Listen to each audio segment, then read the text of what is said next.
October 2008. The leaves in North Canton, Ohio, had turned to shades of rust and fire. Families were stringing orange lights, carving pumpkins, and preparing for the rituals of Halloween. It was the kind of suburban neighborhood where safety was assumed, where the changing season meant football games, crisp nights, and nothing more sinister than the chill in the air. But in one home, on a quiet street, horror took root. Not in the form of a campfire story or a midnight movie, but in the most brutal reality imaginable. 34-year-old Brett W. Smith lived there. Brett was a son, a neighbor, a man with his own struggles and his own dreams, known to those around him as a person with a gentle way and a ready laugh. He wasn't a headline. He was part of the fabric of a community and a presence familiar to those who lived nearby. And yet, in October of 2008, Brett's life was ended in a way that defies reason. He wasn't just murdered, he was decapitated inside his own home. The violence so grotesque that even seasoned investigators struggled to process what they found. The man responsible wasn't a stranger passing through town, wasn't a figure hiding in the shadows. He was a neighbor. William D. Perry, the man who lived just across the fence, the man whose face was familiar on the street. That betrayal of proximity, the evil born from just next door, is what makes this story linger long after the crime itself. When police entered Brett's home, they found not only the evidence of a life stolen, but the evidence of horror carried to its furthest point. Brett's body left behind, his head concealed, a crime not driven by a moment of passion, not a robbery gone wrong, but something darker, harder to comprehend. For the community, the shock was immediate and lasting. Neighbors who had believed they knew the people living beside them were forced to confront a terrifying truth. You can never fully know what happens on the other side of a wall or behind a closed door. And in this case, the man everyone thought was simply another resident had become a monster hiding in plain sight. What makes this case so chilling isn't only the brutality of the murder, it's the way it collapsed the illusion of safety. Brett wasn't out late. He wasn't in a dangerous part of town. He wasn't living a life that should have brought him into contact with that level of violence. He was at home, and yet home became the setting of his last moments. Tonight, we remember Brett W. Smith, not for the horror of how his life ended, but for the man he was before it was stolen. And we examine how a crime this savage, this unthinkable, could unfold in the middle of an ordinary neighborhood at the hands of the man who lived just next door. Because sometimes the scariest stories aren't fiction at all. Sometimes they aren't whispered around campfires or conjured on screen. Sometimes they live across the fence, in the house you pass every day, behind the smile of the neighbor you thought you knew. This is not a movie. This was real. This was the murder of Brett W. Smith.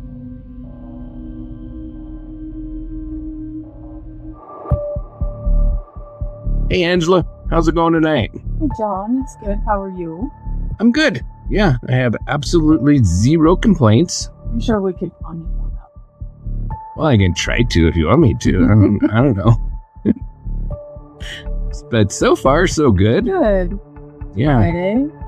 It is Friday. Yeah. Somewhere. I'll know when you upload this, but it's Friday somewhere. Yeah, probably will not be when I upload this, but currently it is absolutely Friday. It is. So, are you familiar with this story? I'm not. All right. Find some good ones for me that I don't know. Yeah, this is something else. This is quite the story, so I'd be interested to see what you think about it. All right. Are you ready to jump in? I'm ready. Okay. So, welcome back, listeners, to Dark Dialogue, the podcast where we uncover the crimes that haunt small towns and big cities alike. If you like what we do and how we do it, please give us a like and a follow, share this episode, and leave us a review on whatever platform you're listening on. So let's get this started. I'm your host, John. And I'm Angela. And tonight we're stepping into one of the most disturbing October cases you've likely never heard of. I've never heard of it. A story of betrayal, brutality, and horror that came not from a stranger, but from just across the fence. That's right. In October of 2008, 34-year-old Brett W. Smith was murdered in North Canton, Ohio. His killer wasn't a faceless intruder. It was his neighbor, William D. Perry. What followed was a crime so grotesque it shocked even the seasoned investigators, not only because Brett's life was taken, but because his body was desecrated in a way that still chills those who remember it. Before we begin, take a moment to subscribe, leave us a review, and share this episode with someone who needs to hear it. Every bit of support helps keep these stories alive. And as we all know, I love October. It's not hidden. No. I love decorations. I love the haunted stuff. I don't like haunted houses. I'm gonna argue with that because I will throat punch a person who touches me in a haunted house. Yeah, well, I'll do that too. Yeah, because they make you sign those things that you're not going to sue if they touch you, and I turn around and make them sign something that they're not going to sue if I throat punch them for touching. Yeah. So, yeah. Anyway, the eerie thrill in the air, though, I do love that. However, cases like this one are the reason real life always outshines anything a horror movie can conjure up, because Brett's murder wasn't fiction, and it wasn't fun. It was brutal reality, and it happened in the heart of a neighborhood that thought it was safe. That's right. This isn't about costumes or campfire stories. This is about the man Brett was, the violence that ended his life, and the unsettling truth that sometimes the scariest monsters don't live in the shadows at all. They live next door. And now, Angela, again, you have some location details for us? Thanks to you. Hey, that's all right. I'm not gonna lie. Thanks to my fearless leader who came through in a clutch, we have some location information. So, North Canton, Ohio, a city that began as New Berlin in 1831, founded by German. Is that going to get old? What? Right, 18. Emphasize the 18. I don't know. You'll have to do a poll and ask the listeners. It doesn't get old to me. Does it get old? Founded by German settlers looking for farmland and quiet stability. Back then, population numbered just a few hundred. But by mid-1900s, North Canton had transformed into a thriving industrial suburb built around the Hoover Company, the same Hoover that made vacuum cleaners a household name. When the factory was in full swing, this little city symbolized middle-class comfort, kind of place where paychecks came on Fridays and kids rode bikes until the streetlights came on. But by the time of Brett W. Smith's murder in 2008, the picture had changed. The Hoover plant had closed its doors the year before, ending more than a century of local manufacturing and sending shockwaves through the community. Population hovered around 16,500, only a modest increase from the 1960s despite decades of suburban sprawl. North Canton had matured.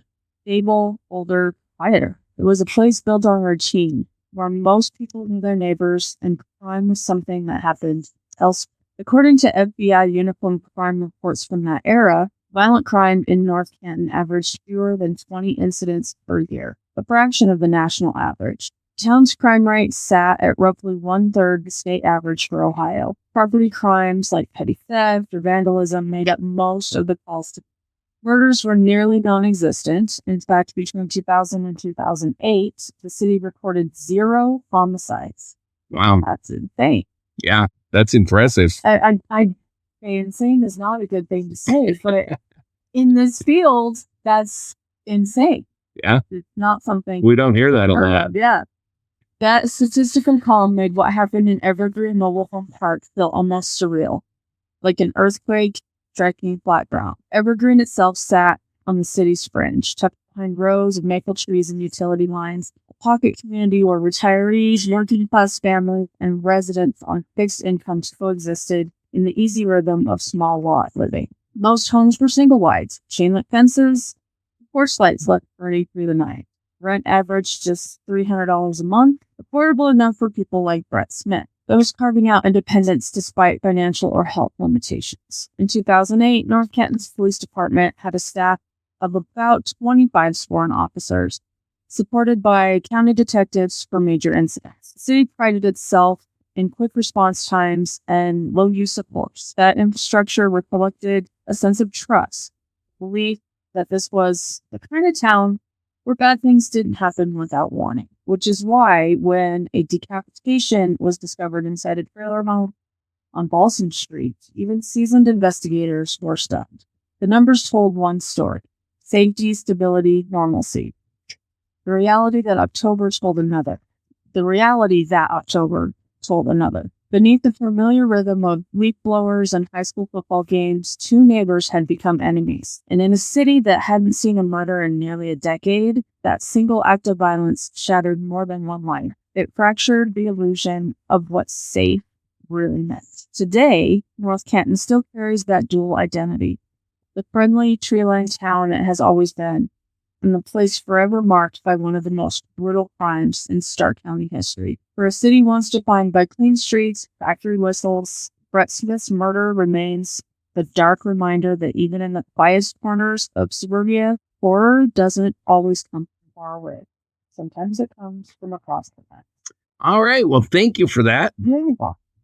So Brett William Smith was born on January the 10th, 1974 in Akron, Ohio, to Judy and Ronald Smith. His mother, Judy, worked for Stark County's Mental Retardation Board, which I'm sure that isn't politically correct, a politically correct name now, but while his father, Ronald, was employed by an aerospace company. Brett grew up with a brother and a sister in a close-knit family, but tragedy struck early and hard when his father died in 1994, and then 8 years later, his brother also passed away. Goodness. Yeah, this poor woman.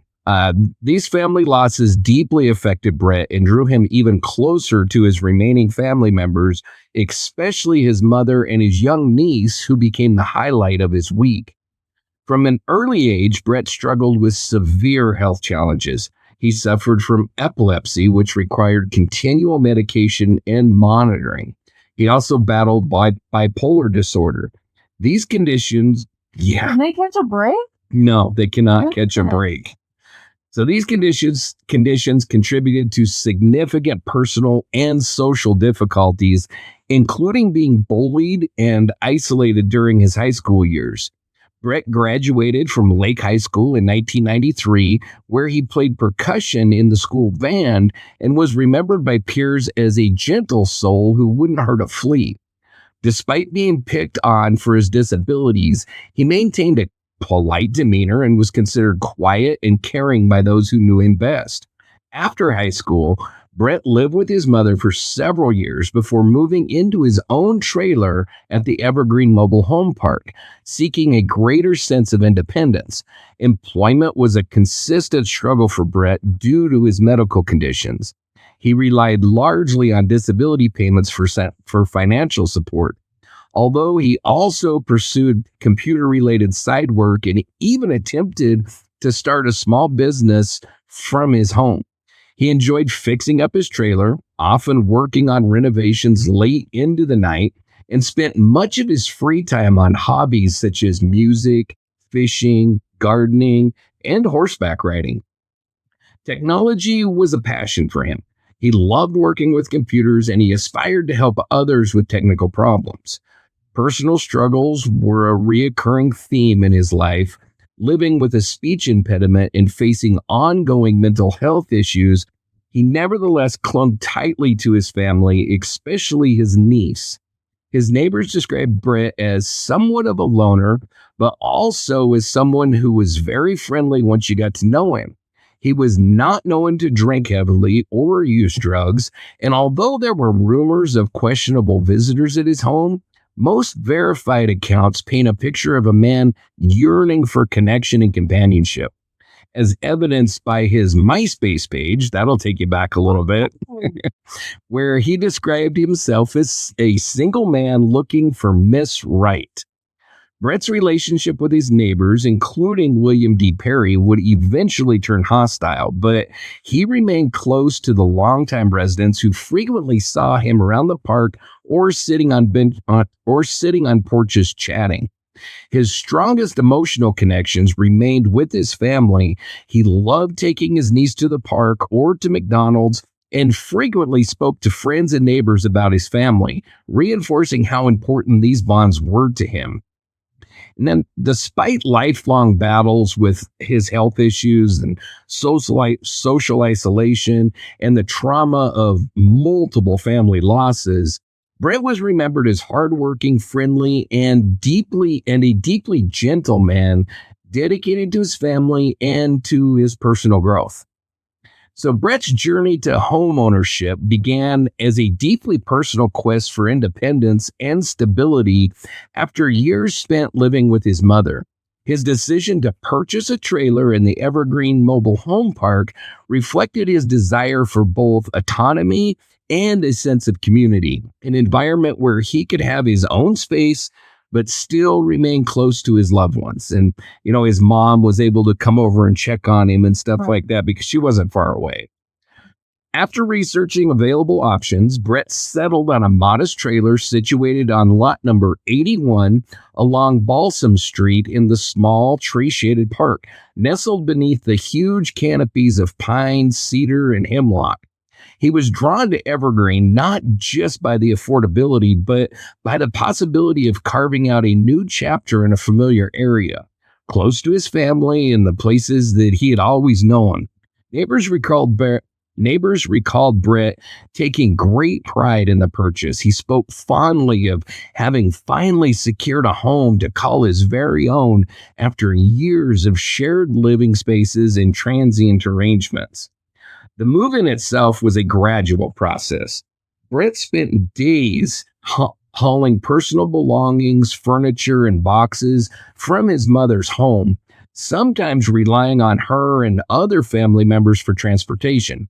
He made repeated trips, carefully arranging everything and always setting aside special sentimental items like family photos and his band percussion accessories and his vast collection of computer equipment, which he considered his lifeline and his hobby.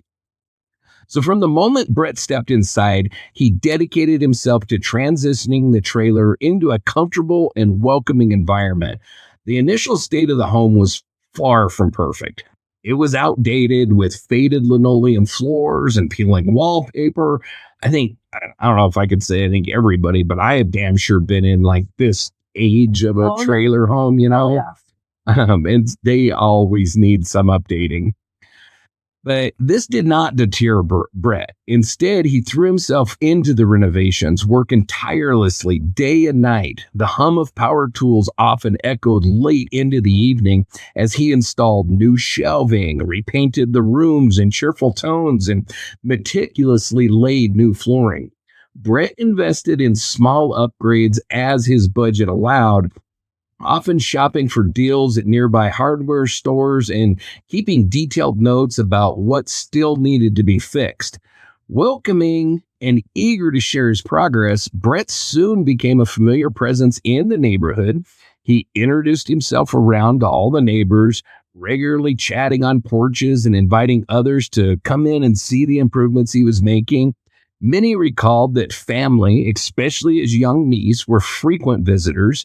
Brett delighted in hosting brief play dates, showing off his garden, and sharing simple meals in the newly brightened trailer living room. I mean, he was proud. He was proud of this house he was building, I don't know why. Yeah. And so even as he settled into his new home, he was mindful of the challenges that he faced. His financial constraints, ongoing health issues, and the loneliness of living on his own. Nevertheless, he saw the trailer as a personal sanctuary, a place to heal, to reflect, and nurture a sense of stability after years of uncertainty. Over months, Brett's trailer would come to reflect his personality, creative, hopeful, and focused on building a better life in the face of adversity. His pride in homeownership was matched only by his determination to maintain his independence and the warmth that he offered to those who were close to him. William Douglas Perry was born in Warren, Ohio, on July 14th, 1967, to parents Clayton and Julie Perry. Growing up, William displayed an early penchant for standing out, sporting a mustache as early as his sophomore year at Canton McKinley High School, where he also played football. However, his high school experience was marked by instability, as he did not appear with his graduating class in the 1986 yearbook, hinting at academic or personal turmoil. Shortly after what would have been his graduation, Perry married Laura Succombe in February of 1987 in Niagara Falls. The marriage was brief and it did not produce any children and dissolved 2 years later. Following the divorce, Perry retained little. His property included only a 1984 Chevy Chevette and 2 Rottweiler dogs. Around this turbulent period, Perry was arrested for carrying a concealed weapon, marking the start of a lifelong pattern of criminal activity and legal problems. Professionally, Perry's life was sporadic.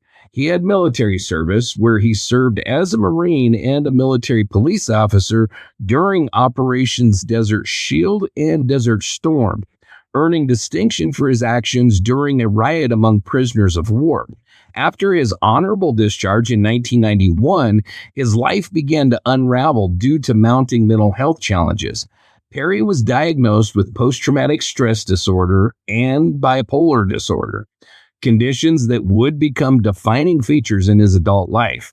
He worked for periods as a hairdresser, attending cosmetology school, but struggled to maintain any long-term stability. Yeah, and it gets a little weird. It's a little weird. We'll get there. Only a little? With the hairdresser thing, a bit weird, yes. So, substance abuse further complicated Perry's path. He used alcohol, marijuana, and cocaine. His difficulties culminated in a 1997 prison sentence in Florida for shooting into a bar, establishing a clear trajectory of violence and instability. Returning to Ohio, Perry's life remained erratic, marked by ongoing run-ins with law enforcement. By the time that he moved into the Evergreen Mobile Home Park in North Canton, Perry had developed a reputation among neighbors as angry and volatile. His relationships were often short-lived and tumultuous, and he had ongoing conflicts with residents. Despite the periodic presence of romantic partners, including a girlfriend that he broke up with on the night of the crime, Perry largely lived alone. At the trailer park, he and Brett Smith's trailers were situated end to end, setting the stage for repeated disputes and growing animosity that would ultimately prove fatal. So when Brett Smith first moved into Evergreen Mobile Home Park, his relationship with William D. Perry was, by most accounts, typical of new neighbors. They were polite but distant and marked by occasional casual interaction. They'd talk to each other across the fence or whatever, right. Their trailers were positioned, like I said, end to end. Brett was on Balsam Street. Perry was just behind on Cedar Street. The proximity led them to cross paths frequently, often exchanging quick greetings or small talk, neither overtly friendly or unfriendly, just the typical neighbor relationship. Yeah. Hey, how's it going? Walk in your house, But for a few weeks, these limited interactions were uneventful and blended into the fabric of park life. At the time, both men were settling into new routines at Evergreen. Brett spent his days working tirelessly to renovate his trailer, often discussing his progress with his family, especially his niece, with neighbors he was beginning to know. And then Perry, meanwhile, was known as a heavy drinker, sometimes spending his days consuming Bud Ice and dipping Copenhagen tobacco. That one I can get behind. Bud Ice, not so much. I don't even remember Bud. I don't either. I think it's in the family of... I remember it being terrible. Zima. Oh. Yeah. Yeah, I never drink any of that shit. It's all gross. Zima was all good when you put Jolly Ranchers. Zima was never good. Okay, it was bearable. No, it wasn't. All right. Anyway, so he chewed. Convince you. No, you'll never convince me. So he chewed Copenhagen, but he also would offer to help others with odd jobs around the park. Occasionally, Brett Perry and a nearby neighbor, a guy by the name of Chris Conley, would help each other with small repairs, and their shared efforts lent a sense of temporary camaraderie. However, the differences between Brett and Perry quickly became apparent. Brett was quiet, he was sensitive, and he was a bit of a loner, cherishing his independence and preferring peaceful, solitary activities like remodeling and gardening. Now, Perry, on the other hand, was way more volatile and had a reputation for losing his temper, especially when he was drinking. Neighbors observed that Perry could be unpredictable and sometimes aggressive in conversation, leading others, including Conley, to stay the hell away from him, especially if he was drinking too much. So trust that Bud Ice. Now Bud Ice will get you. Bud Ice in Copenhagen. That's a terrible mix, apparently. So, but for the first month or so, their relationship remained on neutral, if not exactly warm terms. Britt was friendly with the Herbs, who were other neighbors, and would often sit on their porch speaking about his family and his new home, while occasionally mentioning Perry and Conley. Perry was spoken about with a mixture of curiosity and caution, giving his imposing demeanor and his habits, but no major conflicts had erupted yet. So as summer turned into August, the friendship started to erode. An as yet unspecified falling out occurred. We don't really know what the hell happened, but it completely changed the dynamic. After that incident, Brett became visibly uncomfortable around Perry.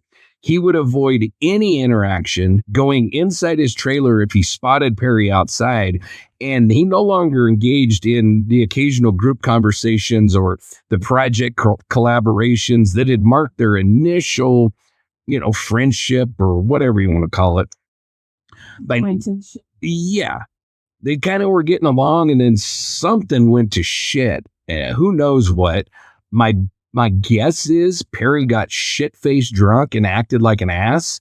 And after that, Brett was like, okay, weirdo, I don't want nothing to do with you. So by this point, a sense of unease and avoidance had replaced any semblance of neighborly rapport, signaling that trouble was brewing, though the most serious confrontations, including the incident with the broken electric meter we'll be talking about, and the alleged assault, were still to come. So as summer wore on at the Evergreen Mobile Home Park, the precarious truce between Brett Smith and William Perry collapsed entirely, giving way to a series of escalating confrontations that terrorized Brett and deeply unsettled the neighborhood.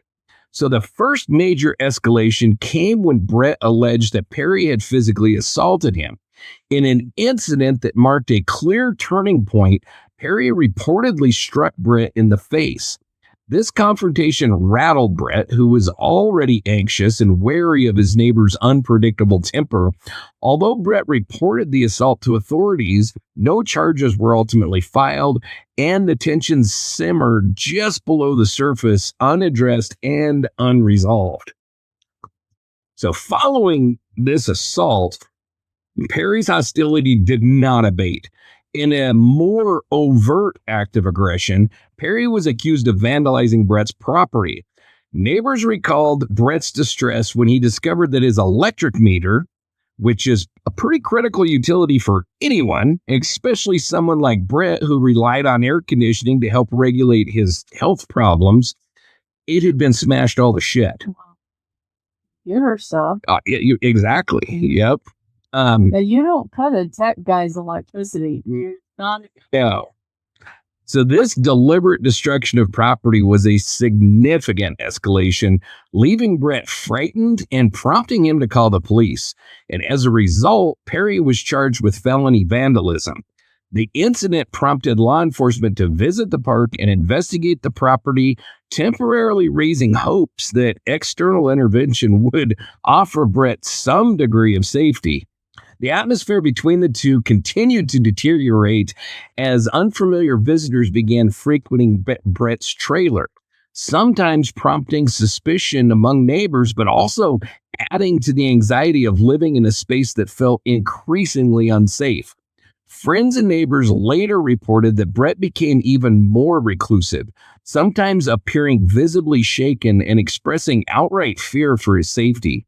He confided in others about Perry's threats and his own sense of helplessness. Rumors and tensions circulated through the park. Perry's drinking escalated, and by some accounts, so did his paranoia and his belligerence. Brett's family and friends became more worried as he continued to voice concerns about being targeted, bullied, or harmed by his neighbor. The cycle of conflict, verbal altercations, police visits, property damage, and persistent fear created an atmosphere of dread that would culminate in tragedy. I mean, it's such a common tale, and it's the same thing you get with like stalkers and everybody. Like, your only recourse for the most part is a restraining order, which does diddly shit. Yeah. And so you either abandon your property and run for the hills, or you just live with it and hope for the best. Yeah. I'm talking more with people that can't fight back, because, there's not a lot of stalkers that are coming after me. I'll just beat the piss out of them and call it a day. But, when like stalkers are stalking like a smaller woman or something like that, there's just no recourse. And sometimes they're stalking you for quite a while before you know it. Right.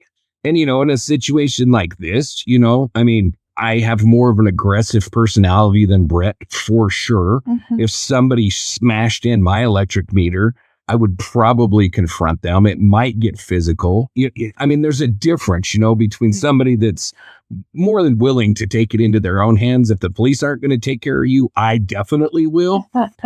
And somebody that doesn't feel like they can do that. And the police are their only recourse. And a lot of the times there's no recourse at all because their hands are tied. They can't do shit until a law is broken. Bad shit. Yeah, and it's not vandalism. Yeah, they could charge him with vandalism, but, whoop-de shit. It's not until they actually kill you that the police can do anything, and then it's too damn late. Yeah. So, anyway, each step of escalation reinforced the real and present danger that Brett felt, leaving him and those around him caught in the tightening spiral of intimidation and violence that would ultimately end his life. So early in Brett Smith and William Perry's acquaintance, this is the weird part. So before all the shit went down and before they hated each other, there was a particular episode that quickly became local lore among the Evergreen Mobile Home Park residents. Perry, who had attended cosmetology school and had some past experience as a hairdresser, invited Brett over to his trailer for a haircut. At the time, Brett was still new to the park and was making an effort to maintain cordial relationships with his more outgoing, unpredictable neighbor. So accepting the invitation out of politeness, he was not comfortable with this, but he was like, okay. So he accepted it, and he didn't want to offend Perry. So Brett visited Perry's trailer, which Perry had arranged for the occasion. The atmosphere, by all neighborhood accounts, was awkward as hell from the very beginning. Perry treated the moment as an opportunity to showcase his skills, talking adamantly and fussing with his equipment, while Brett, who was shy, was uncomfortable around strangers, and was not accustomed to such attention, just kind of sat quietly and nervously as Perry worked. For Brett, the haircut was far from relaxing. It was far from a neighborly favor. He later relayed the story to fellow residents with self-effacing humor. His discomfort was clear when he was telling the story. The incident stood in sharp contrast to the mounting tensions that would soon follow, representing perhaps Perry's attempt at friendliness that was colored by his overbearing personality and Brett's reluctance to bond. The strange event marked one of Brett's final efforts to keep things civil, but it also revealed decisive cracks in their rapport. In hindsight, neighbors look back at the haircut with unease, recognizing it as both an early warning sign of Perry's weird-ass behavior and the moment that pushed Brett yet further into his social withdrawal and caution around his neighbor. The uneasy peace would soon give way as Perry's behavior grew more volatile and ultimately dangerous. And I just got to say, it's weird. It's freaking weird. Like, if a male neighbor came to me and was like, I really want you to come over so I can cut your hair, I would not I would assume they were hitting on me. I would assume it was a sexual advance. It sounds like. Because it's just not something. I mean, it's one thing if your buddy's a barber. Like, my son has a really good friend who's a barber. And so, when that kid comes up, he brings his haircut and stuff, and he'll cut my son's hair. Or if my son goes down there to visit or whatever, he'll cut his hair. That's a totally different thing. They've been friends since, they went to elementary school together when they were little kids. Big. And then a total stranger who's like, come over and let me cut your hair. I'd feel the same way if it was a female. If a female invited me over to her house to cut my hair, I would assume she was hitting on me. It's just weird.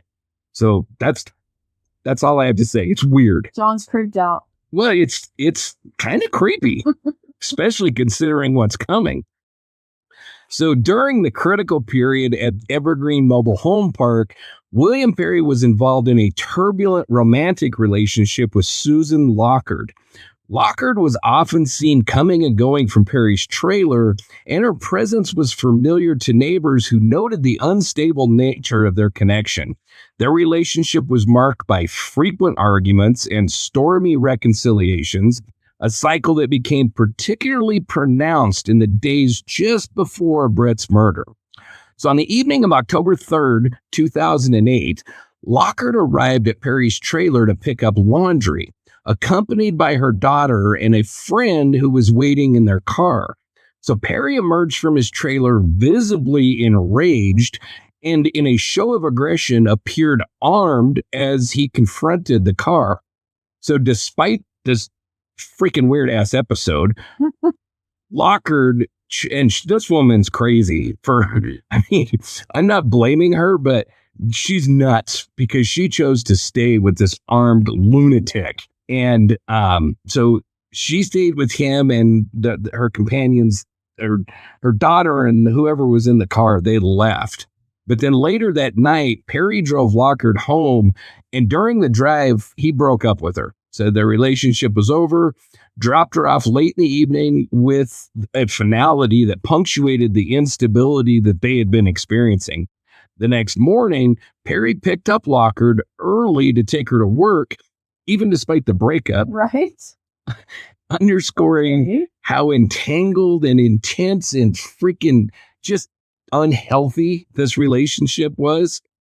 So friends and neighbors observed the tension between Perry and Lockard, noting that arguments seemed to occur more frequently and with greater intensity as the days went by. Lockard sometimes defended Perry in public against rumors about his violent tendencies, insisting that his behavior was misunderstood or exaggerated. However, the ongoing instability and emotional volatility of their relationship were apparent to those in the trailer park for sure. Yeah. And many believe that the turbulence in Perry's personal life contributed significantly to his escalating paranoia and erratic behavior leading up to the crime. So on October 3rd, 2008, Brett Smith began his morning quietly at his trailer. He spent time working on the renovations in his home, something that had become a daily ritual and a source of pride, like I said. At some point during the day, Brett made a withdrawal from the bank to collect his monthly disability payment, a routine that he managed carefully to ensure that his bills were paid on time and his basic needs were met. And then throughout the afternoon, Brett called his mother to arrange a visit for supper. He was eager to see his niece, a highlight that he looked forward to every week, and he planned on coming to his mother's house once she returned home from work. The Hansons, who were neighbors living at 65 Spruce Northwest in the mobile home community were undergoing remodeling and briefly interacted with Perry, who tried to requisition an old sink for his own trailer repairs, but it was rebuffed. So this case is showcased on Fear Thy Neighbor. I don't know if you watched it or not. I have, but this one doesn't sound familiar. Interestingly, a lot of the shit they get wrong in this show. Okay. And this was one of the big things, because in that show, they show Perry trying to get a sink or a door or a toilet or something from Brett, and Brett wouldn't let him have it, and that's why he blew up. But that was not the case. It did happen, but he tried to get it from another neighbor, a sink from another neighbor, and they told him no, and so he got pissed. So meanwhile, William Perry's day was unsettled. His relationship with Susan Lockard was fraught with tension, and Lockard stopped by his trailer in the evening to pick up her laundry, accompanied by her daughter and Chad Long. And this is what we talked about just a minute ago. And Perry was pissed off and armed with a gun. He confronted them outside the trailer, but Lockard, for whatever reason, chose to stay with him. And then he drove her home and broke up with her, dropped her off about 10:30 that night. So throughout the day, the mood in the park was tense. Brett retreated into the safety of his routine and family connections, while Perry bounced from confrontation with neighbors to arguments and emotional turmoil with Lockard. These overlapping interactions, routines, and disputes would form the backdrop for the tragedy that occurred later that night. But until the evening, everyday life continued, marked by uneasy glances, tense exchanges, and a prevailing sense that the peace of the park was wearing thin. So just a quick timeline of the day. Approximately between 9 and 10 o'clock in the morning, Brett withdrew $1,182 in cash from the Lake Community Federal Credit Union in Hartville, and that was his monthly disability check. By late morning or around lunchtime, he met with his mother, Judy, for lunch at Westfield Mall Food Court in Jackson Township. And then after lunch, they went together to Walmart, also in Jackson Township. And at 2:30, Brett and his mother left Walmart in separate cars. Brett mentioned that he would visit his mother's house that evening for supper. At 4:15 that afternoon, Brett called his mother to check what time she would be home so that he could come for supper and to see his niece. At 5:15, William Perry approached the trailer of Barb and James Hansen at 65 Spruce Northwest, asking if he could take a kitchen sink that was left outside during their remodeling. They told him no, and he became very irritated. And then by late afternoon, sometime after 5:15, the Hansons observed Perry standing inside Brett Smith's trailer, and they overheard a very heated argument taking place.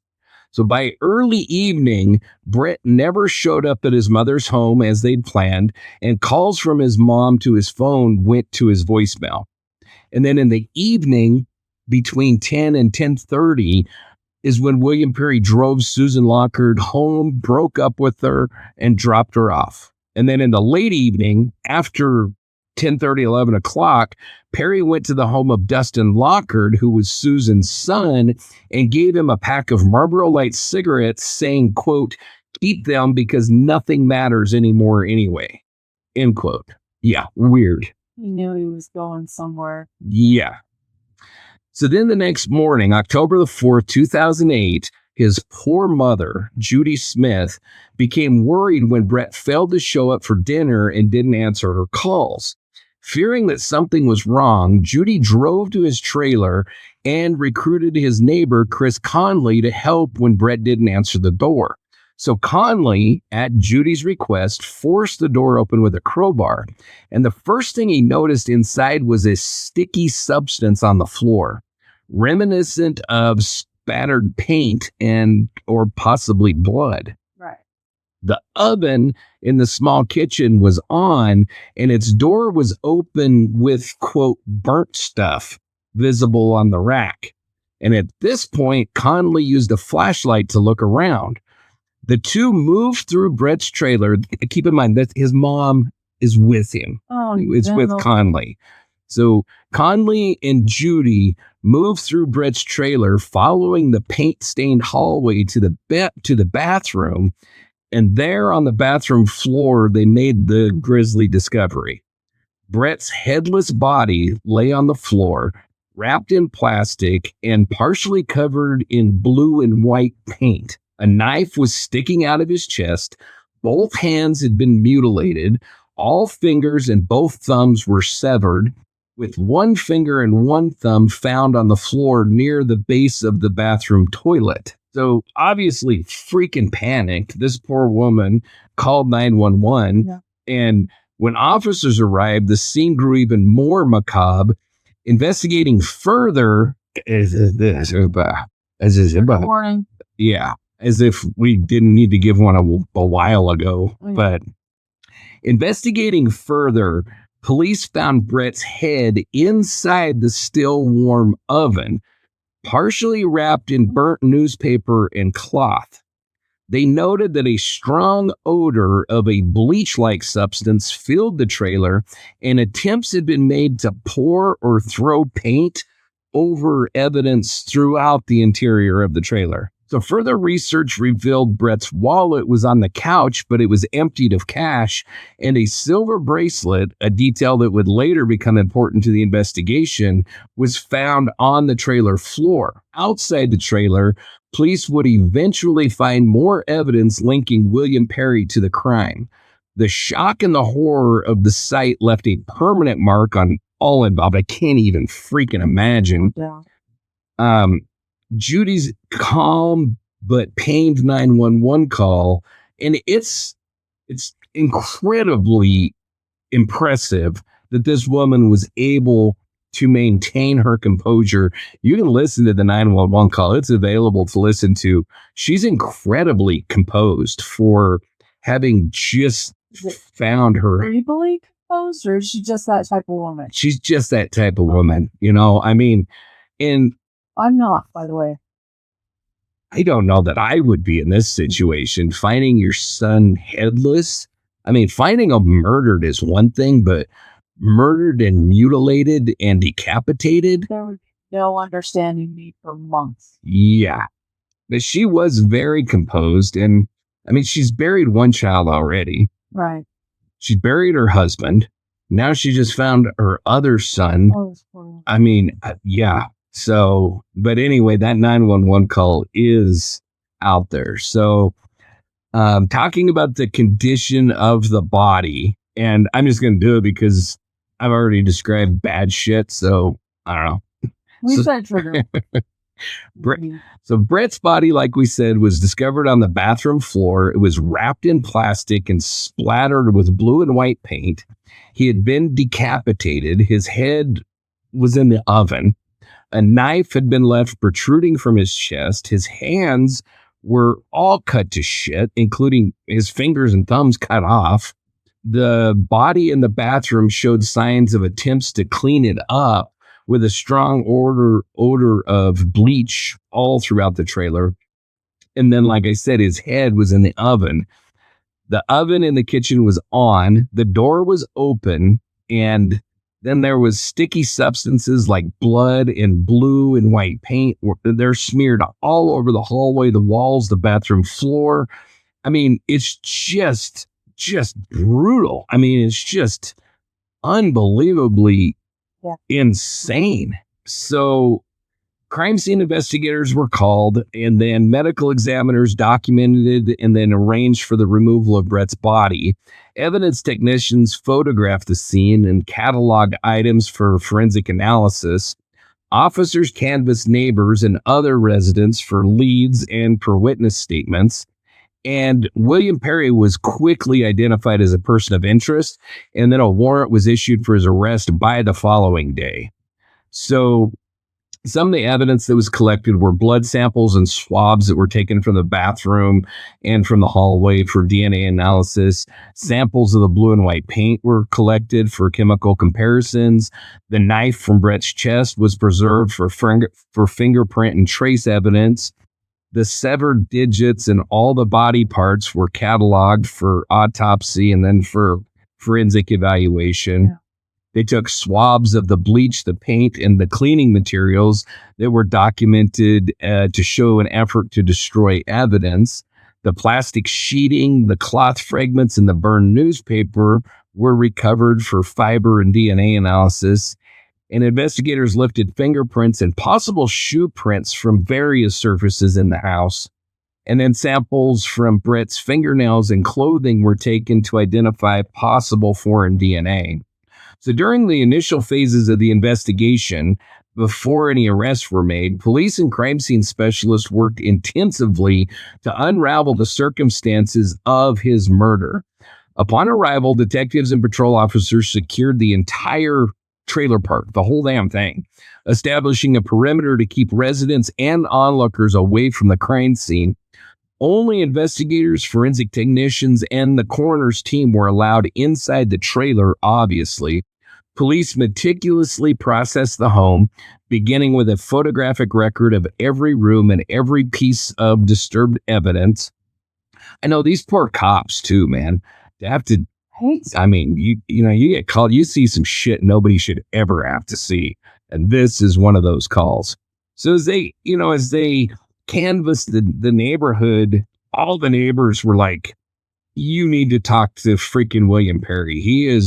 He's kind of a loose cannon. There've been disagreements between these two and blah, blah, blah. And so, he was on their radar pretty early. And, then they also reviewed the park's visitor log. They called nearby businesses to see if they had surveillance recordings, and they checked if any outside cameras caught Perry entering or leaving the scene. And at the same time, Brett's financial activity, such as the recent cash withdrawal, were checked for any irregularities or for possible connections. And throughout these efforts, police kept Brett's family updated, working with victim support resources while awaiting forensic analysis and autopsy results. And I mean, they did a very good job in that area, as well as I could tell, communicating as much as they could with his poor mom while maintaining everything they needed for prosecution of this freaking psychopath. So now we got to talk about the autopsy. I should have just given a trigger warning at the beginning of this episode, because the whole damn thing's bad. All October episodes. Yes. So the autopsy was performed within hours of his body's discovery and began with a painstaking external and internal examination designed to clarify the cause and manner of death, as well as to gather any forensic evidence. So externally, the medical examiner documented signs of violent trauma, obviously. The most immediately apparent injury was the decapitation. Brett's head had been severed from the body with a sharp instrument, the cutting edge leaving ragged tissue and nicked vertebrae at his neck. Careful examination revealed hesitation wounds, suggesting interrupted or repeated attempts before he completely severed the head. His body and wounds were heavily contaminated with blue and white latex house paint, obscuring some injuries and complicating the examination. The torso bore further evidence of violence. Embedded directly into his chest was a kitchen knife, plunged between the ribs and penetrating the left lung. There were multiple sharp force injuries on the chest, shoulders, and arms, defensive wounds consistent with an attempt to fend off an attack. Both hands were mutilated after death. All fingers and thumbs had been cut off with a sharp tool, with the stump showing clean, post-mortem edges and minimal bleeding. So I don't know. I don't know. I don't know why you cut somebody's fingers off and then leave them. Yeah. Like I've heard of people cutting fingers off and the head off and taking it somewhere else so that the body can't be identified as quickly. Yeah. But first of all, it's in his house. Chances are it's him. It's not going to be that hard to freaking identify the guy. And then two, you leave the head in the oven and the fingers scattered all over the floor. Like, what is the point of any of this? It is. It's so freaking So the fingertips and the thumbs recovered from the scene were likewise examined. No defensive wounds were present on the digits, supporting the conclusion that the mutilation was carried out after Brett's death. likely to hamper identification or some weird ritualistic thing. Like, I can't come up with shit on this. One finger in the thumb, the rest of gone? No, they found all of them. They were all there. Did I hear you say that and just glossed over it? I think I mentioned that they found like 2 of them near the baseboard in the bathroom. Yeah. Okay. But they found them all. So then they did toxicology analysis, and no evidence of any alcohol, sedatives, or narcotics were found in Brett's system. The head was found, like I said, in the oven. It was severely burned on one side and partially wrapped in scorched cloth and newspaper. The examiner documented thermal injuries to the facial and the scalp tissues. I didn't understand that. Was he trying to get us to catch fire, maybe? I don't have a clue what in the hell this lunatic was doing. I mean, I can't come up with shit on this. I seriously can't. It's more so asking for your opinion, not based on past but I mean, experience. I can't even come up with a good opinion. I think he was an absolute lunatic. That's all I can come up with because nothing else makes sense. Right. It would make sense that you might burn a head to obscure the identity, but I mean, newspaper in the oven, that hoping it catches fire is what I'm assuming. Maybe. Right. Why not crank it up to broil and close the door? Why leave the door open? It's just bizarre. I don't think you can logically come up with it. It's like I've said a million times, the sane cannot understand the insane, and this son of a bitch is out of his mind. Period. Very.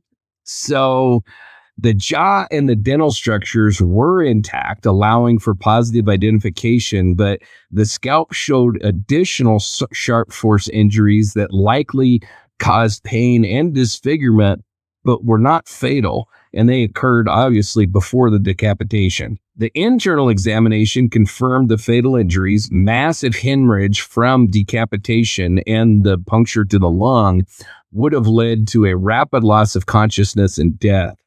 He was likely alive when they started to cut his head off. But hopefully passed out. Hopefully.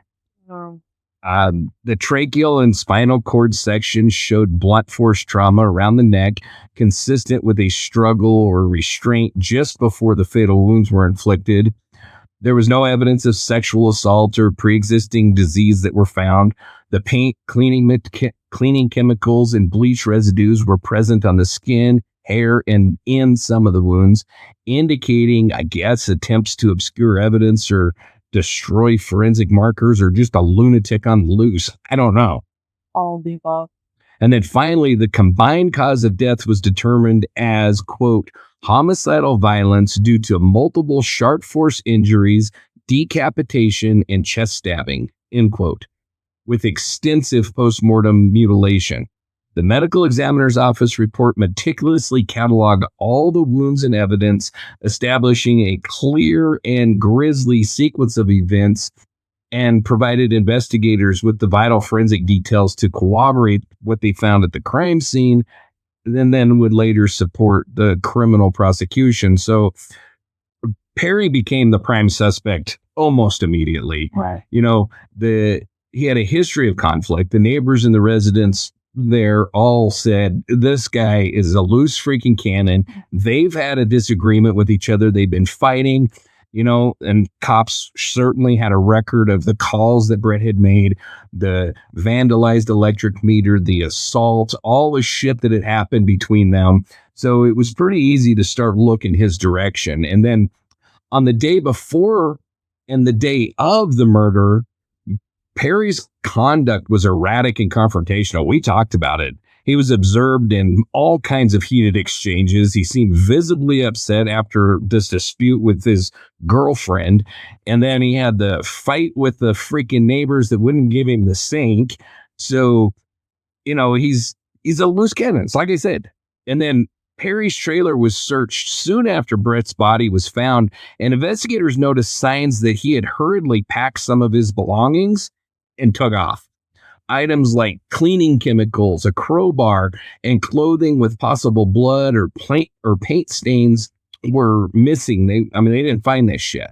Forensic teams matched the shoe prints in Brett's trailer to a pair of commonly worn shoes that Perry had, and several witnesses stated that they saw Perry entering and or leaving Brett's trailer around the estimated time of the homicide.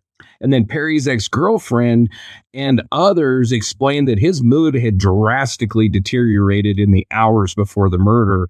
He had made ominous statements, including handing over personal items and remarking that, like I said, none of this matters anymore. Why a pack of cigarettes? I don't freaking know. I mean, back in the early 2000s, I think that was before they all shot through the roof on price. I think a pack of cigarettes back then was like $3 or something like that. So they're like $11 or $12 a pack. A pack? Yeah. Bloody hell. Yeah. It's insane. I don't know how people smoke. Dang. So, and then the final clinching factor was his sudden and unexpected disappearance and flight. When police arrived at his trailer after the discovery of the body, he was gone. He flew the coop. And that's a pretty good indication that he has some consciousness of guilt. So, obviously, they started a manhunt looking for this freaking psychopath. Uniformed officers scoured the neighborhood on foot and by car, questioning all the residents in the park, talking to local businesses, just everybody around there, seeing if anybody had seen this lunatic. And then they put out media alerts and published his photo, his name, his vehicle description, asking for, tips to find this psychopath. And then Temps prompted officers to check gas stations, bus stations, and airports for activity matching Perry's description. Surveillance videos from nearby businesses were reviewed for leads. Some witnesses recalled seeing Perry leaving the area in a hurry, while others reported conversations with him that hinted that he might try to leave town or maybe even kill himself. So as hours passed without his apprehension, the search expanded, and state law enforcement as well as federal agencies were notified in case he tried to cross state lines. And throughout this period, the local community was obviously freaking on edge. I would be freaked out. I'd probably get a motel and move the hell out of my trailer for a little bit, especially if I'd had an argument with this psychopath. So his arrest was the dramatic culmination of the extensive multi-day manhunt that spanned the local neighborhoods, surrounding counties, statewide searching. Investigators quickly traced Perry's movements through tips from neighbors, through surveillance footage, all of their investigation, and it became clear that he fled the trailer park on the night of the murder. And witnesses saw him driving erratically away in his car, and some reported that he appeared agitated, maybe intoxicated. And so law enforcement disseminated his photograph all over the place. And the breakthrough came when Perry was spotted at a relative's house in a nearby county late in the afternoon, about 3 days after the murder. He had arrived suddenly, appearing disheveled, exhausted, and showing signs of psychological distress. The relative, aware of the seriousness of the case due to the widespread coverage and the police warnings, quietly contacted the authorities. Kudos on you, relative. I don't want this son of a bitch sleeping in my house. So uniformed officers and detectives converged on the property with caution, and they established a perimeter. They contacted Perry through the relative, requesting that he exit the home peacefully, and he complied with their initial negotiations, emerged from the house with visible anxiety, but without any resistance, and he was immediately apprehended and searched for weapons and all that good stuff that happens upon arrest. So once he was arrested, his clothing, shoes, and personal items were bagged and preserved for forensic analysis. Officers noted traces of blue and white paint on his clothes and on his hands. His car, which was parked nearby, was searched for cleaning chemicals, personal effects, and any incriminating evidence. And at police headquarters, he was placed under observation and question, and he displayed signs of emotional disturbance and fluctuated between periods of agitation, resignation, and absolute incoherence. Throughout the initial interrogations, he provided conflicting stories, sometimes referencing the events at Evergreen Mobile Home Park and making ambiguous statements about whether he was guilty or whether he was innocent.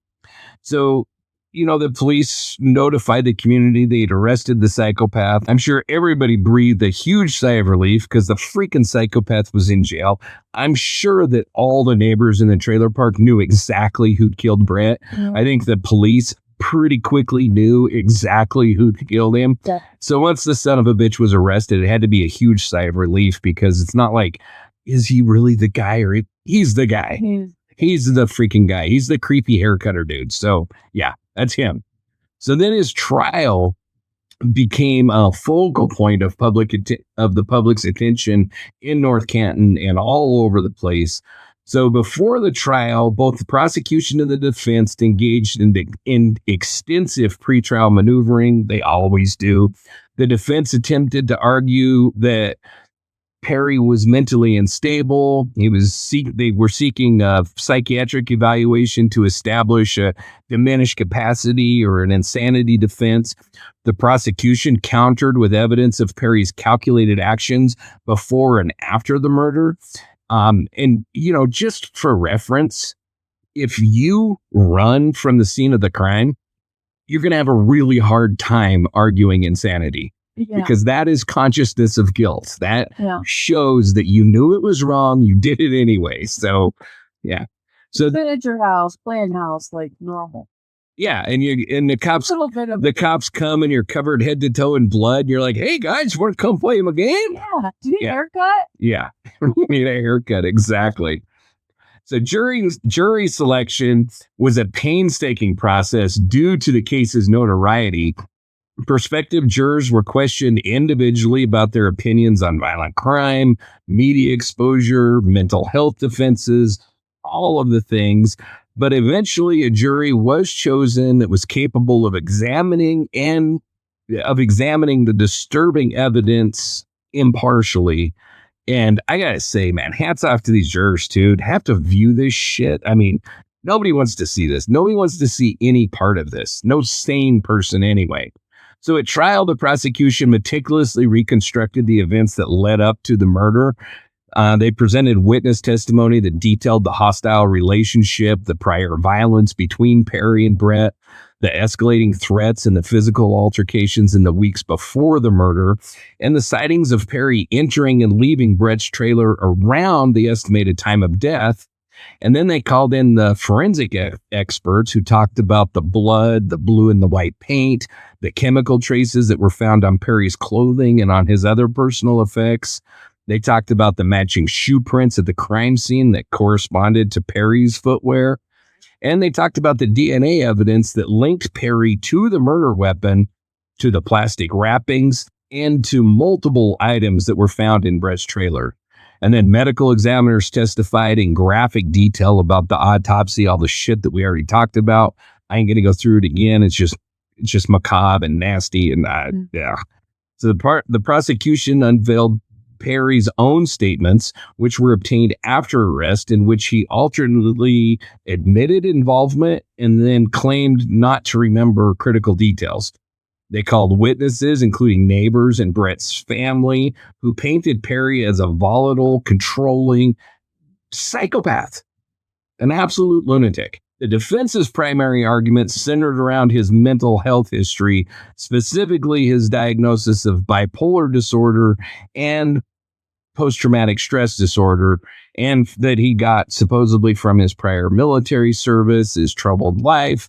The defense conceded Perry's presence at the scene and interaction with Brett, but attempted to cast doubt on his intent, suggesting a sudden breakdown triggered by some kind of psychological distress rather than coldly executing the murder. The trial was marked by emotional outbursts, especially during testimony from Brett's mother, who described discovering her son's body in graphic detail. Family members of both Brett and Perry attended every session, sometimes requiring special security arrangements and counseling support. No shit. Yeah.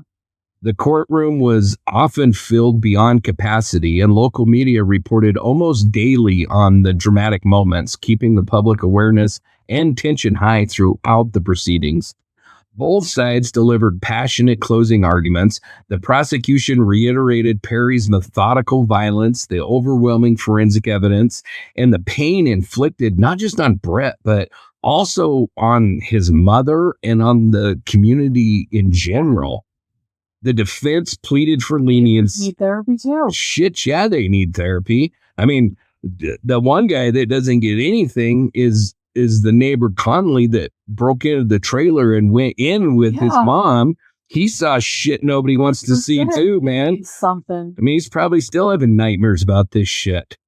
So the defense pleaded for leniency, warning against judging Perry solely by his worst moment. Well, when you murder somebody, that's what we judge you on. Exactly. Period. Yeah. Oh, but yeah. And then obviously they talked about his mental health struggles. And I mean, there's so many people that deal with bipolar disorder that don't decapitate their freaking neighbors. Exactly. I don't even want to hear this shit, man. So yeah, do something. But bipolar disorder does not lead you to decapitate neighbors, even if you're not taking your meds. It's not like, I mean, you know, like schizophrenia, if you're not being treated, it can lead to really, really bad things. Bipolar disorder typically is not violent. And if it is, you usually hurt yourself, especially when you're in the depressive phases of it. Right. I've known all kinds of people that struggle with bipolar disorder. I've never known any of them to be violent because of that. Some of them are violent. Yeah. Some of them are violent people just in general, but it's not caused from that. You know what I mean? Yeah. I don't know. And then, I don't know. So anyway, jury deliberations lasted 2 days. The community waited obviously anxiously as the panel examined the mountain of evidence. Ultimately, the jury found this piece of shit guilty of aggravated murder with special circumstances related to the decapitation. We'll be frank. I mean, it was related to the brutality and the premeditation of the act, but it was the decapitation. So during the sentencing phase, the court heard additional testimony from the Smith family about the impact that the crime had on them. Perry's defense reiterated his psychological state and expressed remorse after asking for a sentence less than the death penalty. So at this point, the guy is guilty. Now they're just trying to keep him out of the chair or whatever they use in Ohio. The judge, following the state guidelines and weighing the crime's severity and the community's need for justice, sentenced Perry to life in prison without parole. The sentence reflected both the overwhelming evidence and the public's absolute revulsion at the crime. So obviously the trial concluded, it gave, it's hard to even say this, but some sense of closure, I guess, for the family. I don't know if you can really call it closure. I don't know what the hell you call it. Or So following sentencing, he attempted to file a delayed direct appeal and later pursued post-conviction relief, raising concerns about his representation. I'm sure it was ineffectiveness of counsel. It's always ineffectiveness of counsel. And the circumstances that led him to he ended up accepting some kind of a negotiated plea deal where he ended up pleading guilty to 2 counts of aggravated murder with the death penalty specifications. And so he waived his right to any appeals. And so the appellate courts reviewed his filings but found that he was represented both by death penalty qualified attorneys, and he had been fully briefed on the nature and the impact of all of this, and he knowingly entered into an agreement before a judicial panel. So the courts upheld the conviction and denied Perry's request, ruling there was no evidence of improper coercion or any constitutional errors. No further successful appeals. Nothing has happened. I mean, he can go to hell. He can rot in prison. He can die there. He's a psychotic son of a bitch. We definitely don't want him out on the street. Obviously, that's had significant impact on Brett's family. His poor mother had already endured the unimaginable by burying her husband, burying one son, and now she has to bury another son. I mean, I just cannot imagine. And then obviously the way that he was murdered and everything had to make it just so much worse. It's never, ever, ever easy for a parent to bury their child or anything like that. But to find them in that, first of all, to be the one that finds them. Yeah. Second of all, to be the one that finds them decapitated and mutilated. I mean, it just doesn't get any worse. Sorry, I was looking at his eyes. Oh, It's Perry's? Yeah. Yeah. You want to get a haircut? He doesn't have any now. Oh, yeah, he doesn't. I saw him. He had hair when he went to court, but yeah, this is. Yeah. Yeah, but this is where is he now? And the only hair he's got is a beard. Yep. Well, he's a freaking psychopath. Eyes are creepy as shit. I don't know why I felt the need to torture myself like that. Yeah, he's a freaking psycho. So Brett William Smith's life was marked by both struggle and resilience. He faced epilepsy, bipolar disorder, and the isolation that often comes with being different. Yet through it all, he held tight to the things that gave him joy: music, gardening, computers, and above all, the family that he loved. His mother, his sister, and his young niece were his anchor. He wasn't a headline or a case file. He was a man who wanted what we all want: a sense of stability, independence, and belonging. In October 2008, all of that was taken from him in a way so violent, so grotesque, that even seasoned investigators struggled to process the scene that they found. Brett wasn't simply murdered. He was mutilated, desecrated, and robbed of dignity by the man who lived just across the fence. A neighbor, someone whose face was familiar, whose presence was ordinary. And that is what makes this story so chilling. Brett wasn't in the wrong place at the wrong time. He wasn't wandering the streets late at night or living a life that drew danger to him. He was at home, in the place that should have been his sanctuary. And still, the danger came, not from the shadows, but from next door.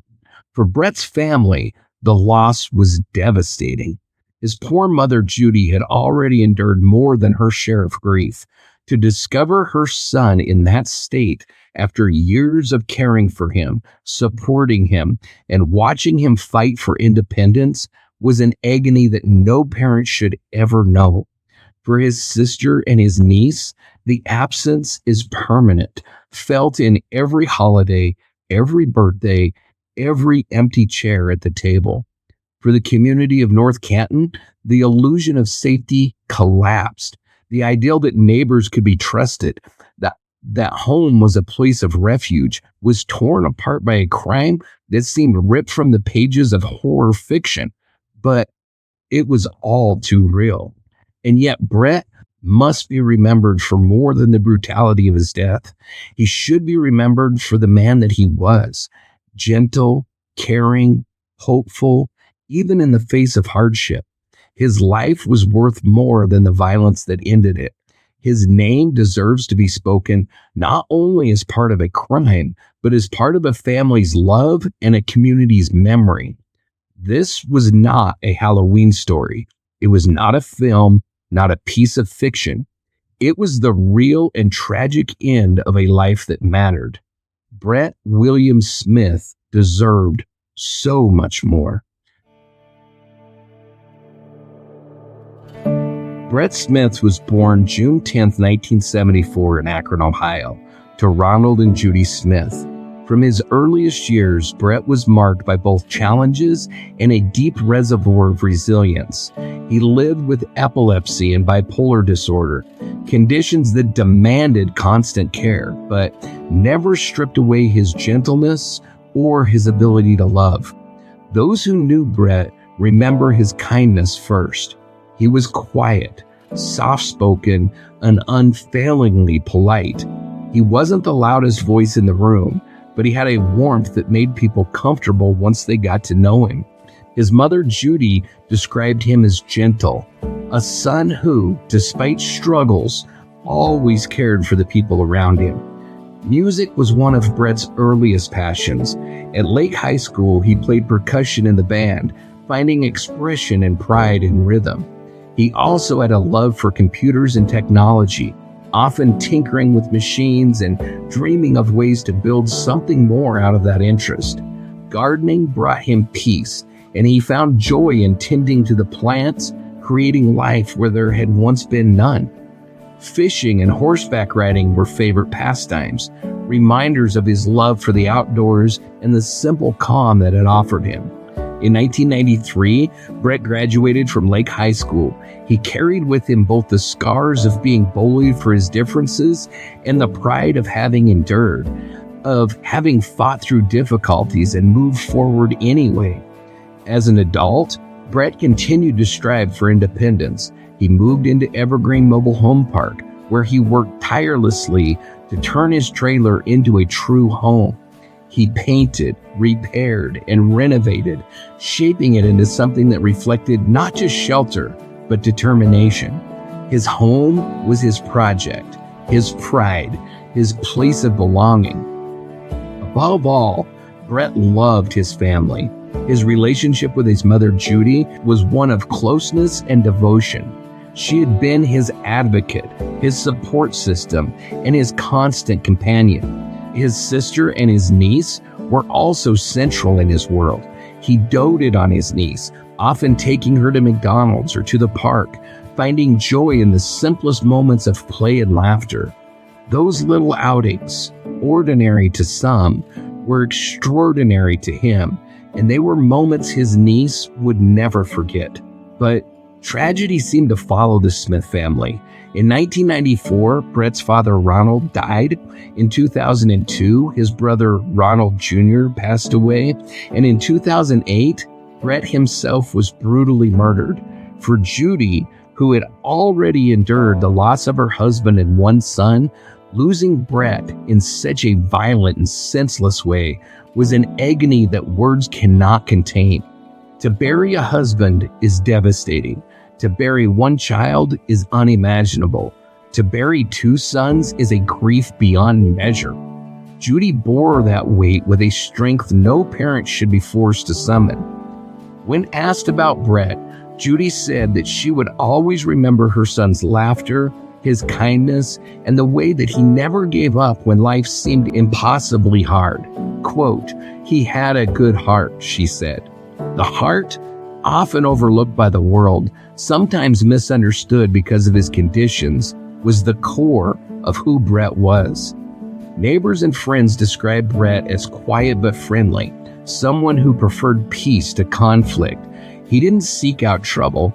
He simply wanted to live his life, to build his home, to spend time with his family, and to carve out his place in the world.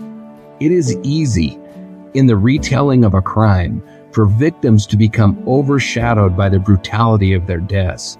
But Brett must be remembered for his life, for the way he loved his mother, for the bond he had with his niece, for the simple joy of drumming in high school, of fishing on a calm day, of planting something and watching it grow, for the resilience of a man who faced hardships many never will, and still carried kindness at his core.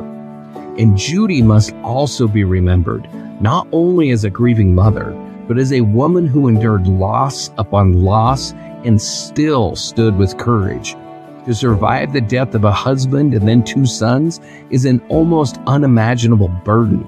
But Judy carried that grief with dignity, continuing to speak Brett's name, to share his story, and to make sure that he would never be forgotten. Tonight, as we honor Brett's memory, we do so by remembering the man that he was, not the way his life was taken. He was a son, a brother, an uncle, and a friend. His life had meaning. His story deserves to be told, and his memory deserves to be carried forward, not as a victim alone, but as a gentle soul who wanted only peace and family. Brett William Smith deserved more years, more laughter, more moments of joy, and Judy deserved far less sorrow. Together, their story is one of love, loss, resilience, and memory. And tonight, we keep that memory alive.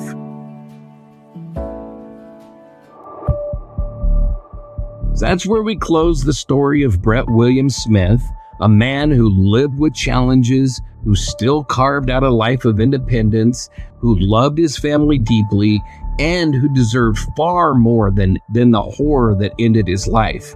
Brett should be remembered for his kindness, his resilience, and his devotion to those that he loved, not for the cruelty inflicted upon him. And his mother, Judy, the strength she carried after burying a husband and 2 sons is almost beyond belief. Her story is one of unimaginable loss, but also of love that endures even through grief. Tonight we honor not just Brett, but is his memory. So before we close this out, what are your thoughts on this freaking crazy-ass story? I'm heartbroken. I mean, it is just tragic, isn't it? It's disgusting. Yeah. There is no word strong enough. Disgusting. I agree, 100%. So noises. Yeah, that's yep. So if you believe in the work that we're doing, if you want to help us keep these stories alive, there are so many ways that you can join us.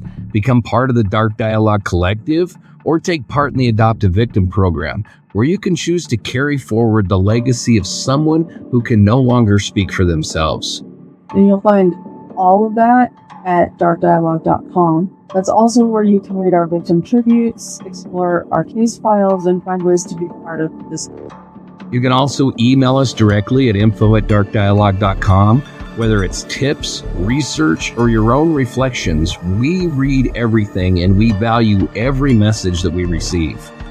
Don't forget to subscribe to our Substack, where we post extended case notes, behind-the-scenes research, and updates on episodes. It's another way to get deeper into these stories and stay connected. More than anything, your support matters. Whether it's subscribing, leaving a review, or sharing this episode with someone else, each action helps us honor victims like Brett and keep these dialogues alive. So, as we close tonight, remember Brett. Remember his life, not just the way it ended. Keep searching, keep questioning, keep remembering, keep listening, and above all, keep the dialogue alive.